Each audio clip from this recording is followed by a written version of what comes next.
Hey guys, this lab for this week we're going to be making Caprese Tartines, and a tartine is just a French word for an open-faced sandwich. So think of it as a tomato, basil, and mozzarella melt open-faced on some crusty Italian bread or French bread. We're going to broil tomatoes to concentrate their flavors, remove some of the moisture from them, especially because these tomatoes are out of season.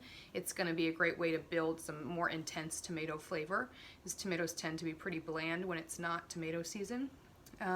So once we do that, we'll learn how to use the broiler, and then we'll layer them on the bread with melted mozzarella Parmesan cheese. We will learn a new knife skill called chiffonade, where we make thin ribbons of basil, and we'll talk about using a serrated knife correctly in this lab. So those are our goals. Let's get started. First thing is I want to get my oven ready and my broiler preheating. It takes about 5 minutes to preheat a broiler, which is a lot less than when you're preheating your entire oven, but you want to make sure to position your oven racks first before you turn the broiler on. So when you're broiling, you're always in the top 2 slots of your oven rack, and because these tomatoes are small, I'm going to be doing quick broiling. I'm going to have it in the highest position, and you just pull your rack out, lift it up a little bit, pull it out all the way, and then move it to rest on top of the little ledges for the rack you want it on. Slide it in and then drop it down and push it back. So it's always like out and a little angle, out, in at the angle, drop it down and push it back. So I've got my rack in the highest position there. The oven was cold. If the oven had been warm, I would need to move the rack with my oven mitts or my folded up bar towels. So now that that's there, we're going to turn the oven on.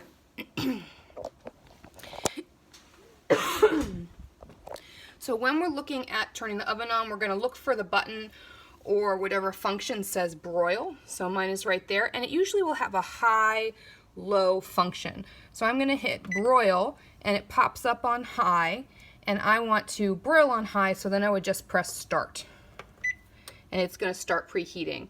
If I was broiling something like pieces of chicken where it's going to be under the broiler for a longer time, I might move the rack down to the second from the top slot and use the low broil if I wanted to allow it to cook at a little bit of a slower pace. Broiling is always intense though, so you're never really moving at a super slow pace.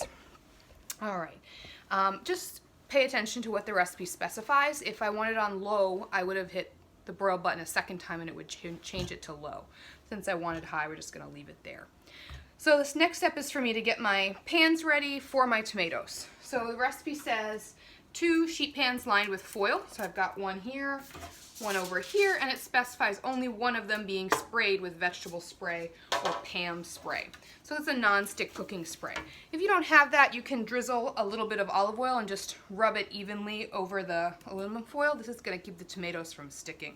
So I'm just going to go about, anytime you're using a spray, about 10 inches away, and hold it down as you move. Don't do little spurts, because that just makes concentrated little dots. So I'm just going to go like that. And I always am spraying over the countertop, but even preferably I would be in the sink or over an open dishwasher, because we don't want overspray onto the floor that could be a slip hazard. So I angled my tray in and I made sure I was spraying over the countertop. So if you can do it in the sink, that's even better, or you can open your dishwasher door and do it right over that. It really is a very risky thing to have some overspray settle on your floor and then some unsuspecting person goes flying.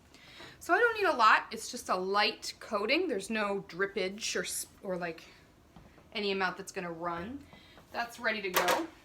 And now I prep my tomatoes. So we're going to cut our plum tomatoes, specifically plum tomatoes for this recipe, because they're decent quality year-round as long as they look red like this. I was in the grocery store buying these, and they actually had some very light pink looking ones, which is unusual, but if they do, those are going to be mealy, totally flavorless. Just skip it if that's what you've got, or maybe try something with canned tomatoes. These were the organic ones. They happened to be the same price, so I went with them. But if I couldn't find these, I would have gone to a different store. I don't want to buy any tomato that looks like a pale pink. That's not what you want. All right, so I have to take the little edge of the stem off first. Just don't want that. It's not something I want to eat. And I'm using my chef's knife for this job. Still using my good knife skills with my bear claw, guiding hand, and my pinch grip on my knife. body, coming into my cutting station with your feet shoulder width apart. Bring that knuckle up to the blade so you're pulling those fingertips back, and then I'm just going to take off the very tip there. So it's just the tiniest little bit.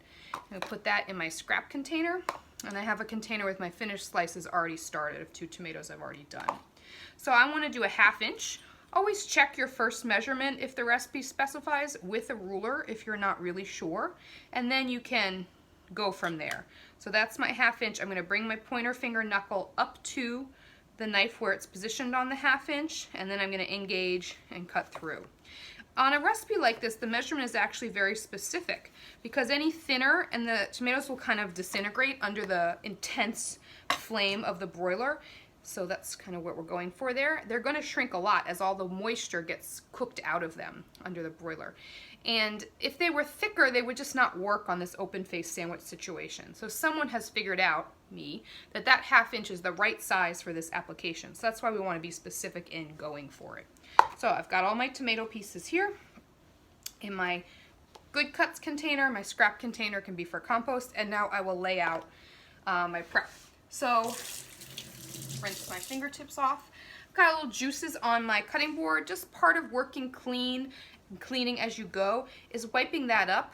And I'm going to move my chef's knife off to the side in a safe place because I don't want to put my sheet pan down on top of those tomato juices because then they'll get wherever I rest the sheet pan, maybe dripping in the oven and causing some smoke. So I'm just going to quickly, with my kitchen towel, my clean kitchen towel, wipe those juices up before I rest this down on there. And then it's just a matter of laying them out, giving them a little space.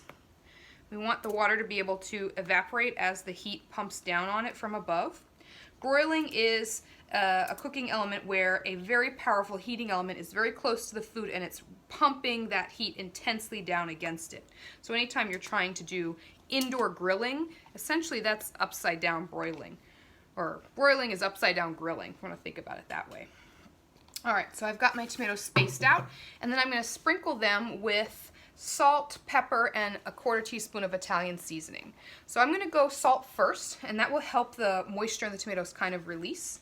So it's just a sprinkling. So I'm going to grab a pinch from my fine salt container, and I'm just going to go, same thing, about 10 inches above, and wiggle, wiggle, season every piece of tomato. So I'm intentionally raining that salt lightly down over each piece, and I'm doing it methodically in a pattern so I know that I'm not hitting the same one twice or skipping any.